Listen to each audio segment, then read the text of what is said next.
18 दारिद्र्याने ग्रासलेलं कुटुंब, वडील मनोरुग्ण, आई दुसरीकडे घरकाम करून लहान बहिणीच्या शिक्षणासह कुटुंब सांभाळत आहे.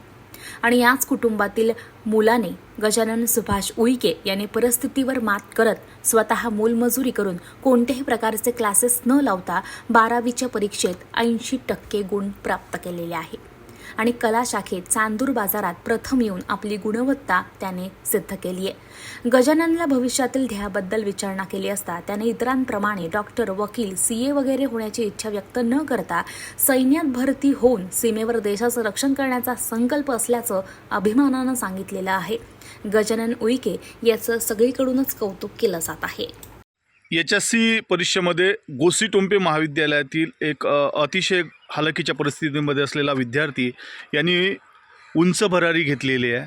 आपण त्याच्यासोबत या सर्व संदर्भातली काही प्रतिक्रिया जाणून घेऊया. मला सांग की आज तू हालाकीच्या परिस्थितीमध्ये कामाला जाऊन चांगले टक्के कमावलेले आहे. काय सांगशील तू? तुझं नाव काय? गजानन. प्रथमतः माझं नाव तर गजानन सुभाष उईके आहे. मी कामाला जाऊनसुद्धा घरी अभ्यास करायचो.